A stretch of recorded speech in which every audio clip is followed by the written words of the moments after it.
Puyat ka na naman ba? Ako din puyat, pero sulit.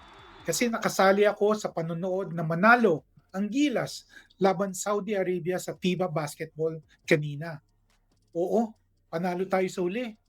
Pero alam din natin na muntik nang matalo dahil lamang ang Saudi ng 3 points with 8.4 seconds to go. Buti na lang at ang contested 3-point shot ni Justin Brownlee ay pumasok kung kaya nagkaroon ng overtime. And the rest is history, ika nga. Panalo ang Pilipinas 95-88, avoiding elimination and going home. At dahil maraming matututunan sa panonood ng sports na parang life, ito ang paalala sa atin. Puso, posibilidad, pag-asa, panalo. Di sumuko ang puso. Laban kahit anong mangyari, kahit anong sinasabi, puso ang gumawa ng posibilidad. Habang may oras pa, may pag-asa. At yun nga, panalo sa overtime.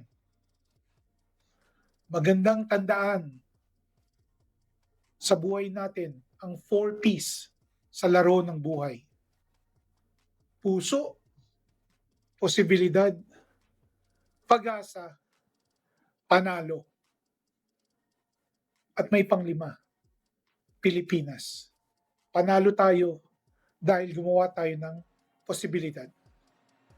This is your Possibility Prof, Bong De Ungria, with another I Am Possible. Sulat pa rin sa lahat ang aking tula. Huwag mabahala, ako ang bahala. Kasangga